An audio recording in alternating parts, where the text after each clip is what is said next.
여러분 부탁드립니다.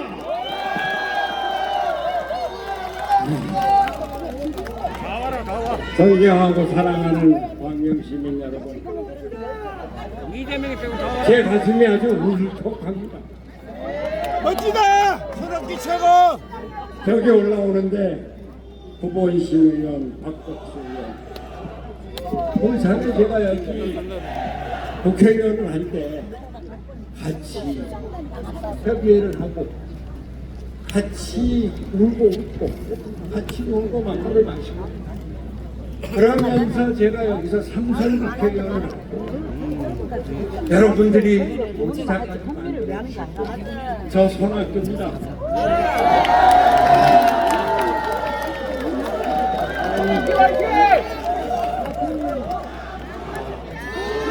여기 이렇게 많은 분들 옛날 얼굴 그대로 또 아까 보니까 이효선 시장도 나오셨고 또 우리 이제 가만히 있다 전동석 그리고 김진영 우리 위원장들 원유철 의원은 평택이지만 저 가까웠습니다. 참 벌써 그게 말이죠 30년이 됐어요.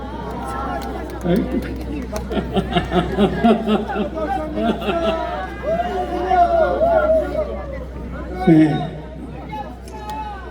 저는 정치를 다 떠나서 저 산에 다니고 친구들 만나서 막걸리 마시고 또 여러분들이 잘 아시는 우리 집사람 있죠? 여러분들이 참 좋아했잖아요. 근데 제가 참 못했어요. 정치한다고 집안일도 못 보고. 그 요즘은 집안일 해주느라고서는 설거지도 많이 하고 청소나 쓰레기 버리는 건 물론 제 몫이고 그러면서 책 보고 산 보고 이런 거 즐기고 있습니다. 마음이 편해요. 그런데 국민의 마음이 안 편합니다. 마음이 편하지 않는 게 있어요. 나라가 왜 이렇게 국민의 마음이 안 편해요 지금. 우리나라가 그동안 얼마나 어려운 삶을 겪고 왔습니까? 저희가 어렸을 때는 정말 양주당에 가서 찌개미 먹고 그러고서 보릿고개 지내고 세계에서 가장 가난한 나라였었습니다. 지금 10대 경제 강국이 됐어요. 반도체 제1국가가 됐어요. 자동차 수출 세계에서 3위 국가가 됐어요. 그런데 이게 지금 무너지고 있습니다. 참 거기다가 트럼프 대통령이 들어서가고서는 이 관세를 얼마나 무겁게 먹이는지 오늘 보니까 자동차 수출이 15%나 떨어졌다. 안녕하십니까. 우리나라가 앞으로 어떻게 살아갈지가 걱정이에요. 그런데 경제적으로 뿐만이 아니에요. 북한에서 하루가 멀다고 미사일 쏘고 부축함 진주시키다가 또 실패도 하고 그러면서 미국 트럼프 대통령은 한국에 주둔하는 주한미군을 철수시킬 수 있다 이렇게까지 협박하고 있습니다. 주한미군이 북한을 상대로 하는 것뿐만이 아니라 이제 역할을 변경해서 중국 견제용으로 쓰겠다 이렇게 나오고 있습니다. 그러면 우리는 북한의 핵을 머리 위에 쥐고 안보 보호도 못 받고 불안하게 살게 되는 겁니다. 이렇게 나라가 어려워지는데 정치는 어떻습니까? 정치가 어때요? 그럴 거라. 이거 벌리고. 라이트. 어제는 말이죠. 그저께 법원 판사들 대표회의가 있어요. 그 중에 친이명계, 이재명계가 몇 명 있습니다. 이 사람이 이재명을 파기 환송시켰다고 대법원장을 탄핵시킨다, 청문회 부른다, 또 특검을 한다. 그러니까 이 사람들이 대법원장 나가라. 그래갖고 법관 회의를 소집을 했어요. 근데 법관들이 점잖은 분들 아닙니까? 가만히 있다가 안 되겠고. 그래갖고서는 집단으로 해서 그 의제를 결정하는데 재판 독립. 재판이 정치에 의해서 휘둘려서는 안 된다. 그리고 재판에 대해서 알고하면서 무슨 책임을 묻겠다. 또 그걸 바꾸겠다고 법을 바꾼다. 법 어떻게 바꾸는지 아세요? 이재명 대표가 그 위증, 허위 진술을 해서 그걸 재판을 했는데 2심에서 무죄 때렸잖아요. 그 대법원에서 아니다, 파기환송시켜서 유죄다 이랬어요. 그러니까 아예 법을 바꿔서 위증죄에서 행위는 처벌 못하는데 아예 법을 바꿔버리는 거예요.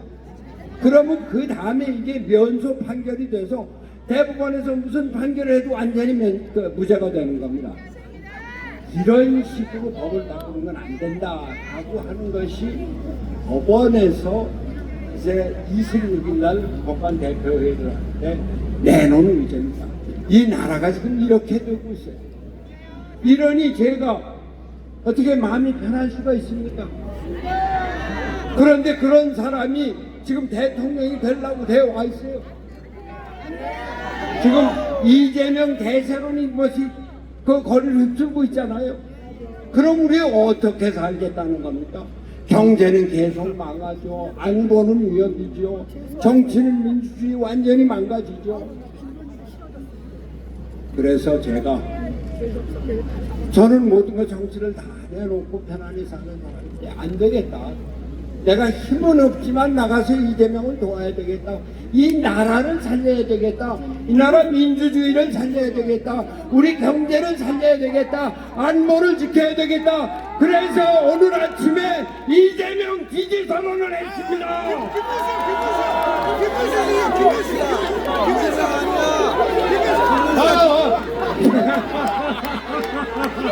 김문수 지지 선언을 했습니다.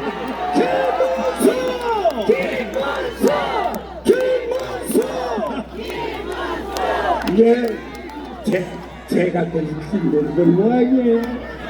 보이긴 젊어 보이죠? 오늘 아침에 제가 안 되겠다. 도저히 안 되겠다. 들으신 분이 계실지 모르지만 어제 저녁 YTN 라디오에 나가서 신율 교수하고 대담을 하면서 우리나라 사법재판 이것은 우리나라 민주주의가 망가지고 있는 건데 민주주의 살려야 되겠다. 경제 살려야 되겠다. 안보 지켜야 되겠다. 그리고 밤에 결심을 했습니다.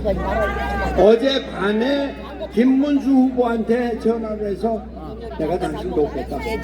김문수 후보가 좋아갖고 그러면 오늘 아침에 9시에 정치 세판 판가리 선언을 하는데 거기 나와서 선언을 해 주십시오.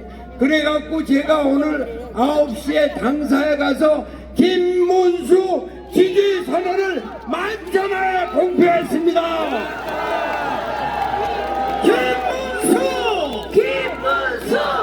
김문수 그동안 대선판이 벌어지면서 이재명판이 되고 이재명이가 대통령 된다 이런 것이 그냥 일반적인 상식 비슷하게 돼가고 있었지만 이제 오늘부터 바뀝니다.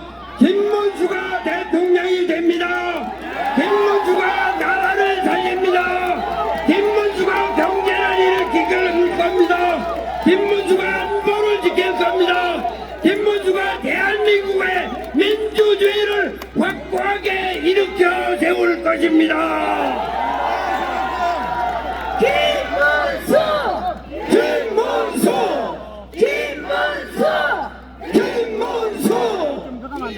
김문수 후보 오시면 말씀해 주시죠. 제가 오늘 지지 선언을 했더니 전국에서 전화가 오는데 제가 이걸 지금 꼭 드려요. 여기도 호남에서 오신 분들이 많을 것 같아요.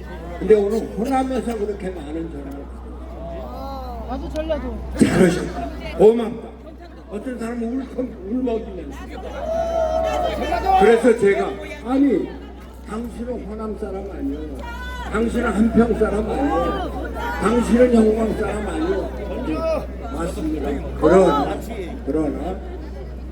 호남 사람이라고 다 이재명을 지지하는 게 아닙니다. 이재명이 돼서는 안 된다고 생각하는 사람이 너무 많습니다. 말을 제대로 못할 뿐입니다. 이런 거예요.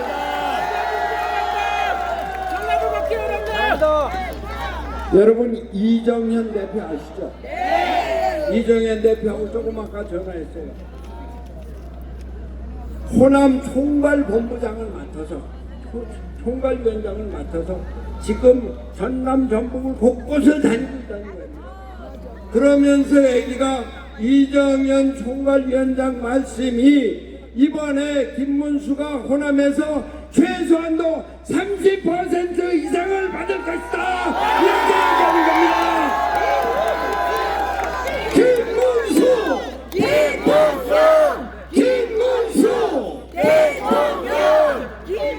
여러분 우리가 이 대한민국을 어떻게 만들었습니까? 세계 최빈국에서 세계 10대 경제 강국을 만들었습니다. 자동차 산업의 강국을 만들었고 반도체 제1국가를 만들었습니다.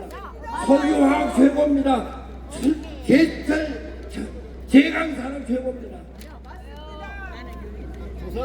이런 우리 경제를 그냥 고꾸라뜨리게 놔둬야 되겠습니다. 저는 대학교 들어가면서 오직 독재 타도 유신 철폐만을 외치면서 15년을 지냈던 나라입니다. 그런데 그 군사 독재를 뚫고 일어서서 세계 최고의 민주국가를 이룬 것이 우리 위대한 대한민국 국민입니다.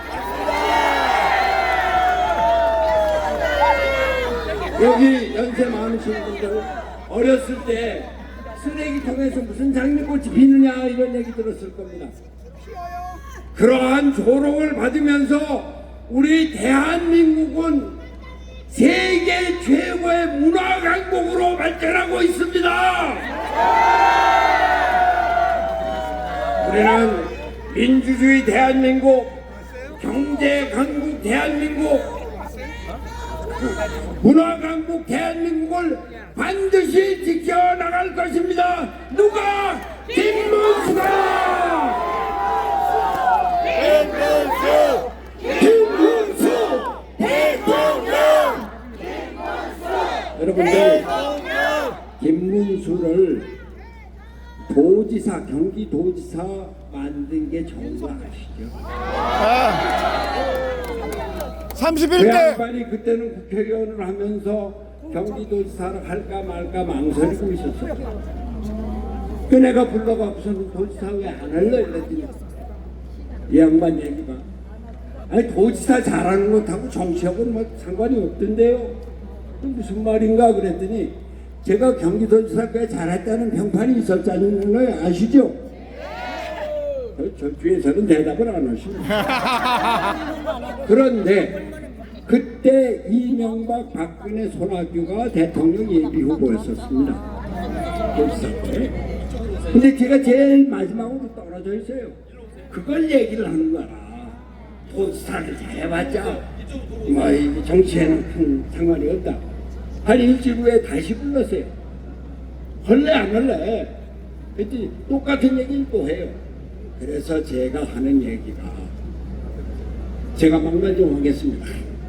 네가 대통령 선거를 나중에 염두에 두고 그러는 모양인데 대통령을 꿈꾼다고 하면은 경기도지사를 하는 것이야말로 더 이상 축복이 없다. 왜? 경기도는 대한민국의 모든 걸 다 갖고 있습니다. 반도체 산업 있죠, 자동차 산업 있죠, 그리고 농업 있죠, 임산물 있죠, 어업수산물 있죠, 뭐 교육 문제 없는 게 없어요. 거기에다가 군대 안보는 도지사에 관한 사업은 아니지만 경기도에 있는 군사력 화력은 대한민국 전체 화력의 70% 80%가 넘습니다. 미군 2사단이 있고 7공군 사령부가 있고 그래서 여하튼 김문수가 도지사 출마를 결심을 하고 그 뒤에 도지사가 돼서 2번을 했는데 제가 이 말씀을 드리는 거예요. 김문수는 정말 대단히 훌륭한 업적을 남겼습니다. 여러분들 평택의 반도체 클러스터 세계에서 제일 큰 클러스터입니다. 그거 김문수가 만들었어요. 판교 테크노밸리 있죠? 1년에 매출이 700조 800조 돼요. 제가 기공식을 하고 나왔지만 김문수가 8년 동안에 그걸 아주 열심히 갖고서 그렇게 세계에서 가장 위대한 첨단 산업 클러스터가 된 겁니다. 판교 수원 광교 신도시 있죠? 제가 기공식을 하고 나왔지만 그러나 그것도 수원 광교 신도시는 지방자치단체에서 만든 게 경기도가 최고인데 그게 김문수가 아니었으면 안 됐던 겁니다. 이 양반이 GTX를 만들다고 그랬을 때 저거 무슨 선거운동용인가 그랬어요. 근데 그걸 꾸준히 해서 지금 드디어 GTX 1호선이 완공이 돼서 운행을 하고 있습니다. 김문수는 행정 능력, 정치 능력, 최고의 경륜을 갖춘 우리나라의 지도자로 우리나라를 민주주의 강국으로 경제 강국으로 문화 강국으로 다시 일으켜 세울 수 있는 우리의 유일한 지도자입니다, 여러분. 김문수 대통령! 김문수 대통령! 오셨네. 네, 다 이제 저는 내려갈 시간이 됐습니다. 너무 반가워요, 너무 반가워요.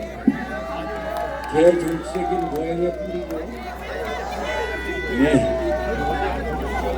제 이름이 손학규환이에요. 우리 아버지가 서면 초등학교 교장을 하시면서 학원동에 온신 초등학교를 2년제로 만들고 4년제로 만들고 그랬어요. 그 학원동 그 학자를 따서 제가 학교가 된 겁니다. 여러분들 항상 건강하시고 우리가 아무리 어려워도 대한민국은 위대한 국민의 저력이 있고 그런 그 멘탈이 있기 때문에 아무리 어려워도 다시 일어날 겁니다. 이제 AI 시대 새로운 문명사적인 대전환의 시대를 맞이해서 우리 대한민국 김문수를 대통령으로 다시 일어나서 새로운 문명의 중심지가 될 것을 여러분께 약속드립니다. 여러분 건강하세요.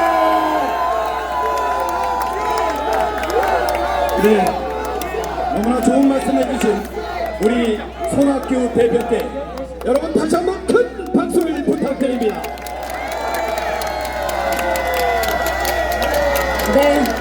네, 이어서 소개해드리겠습니다. 우리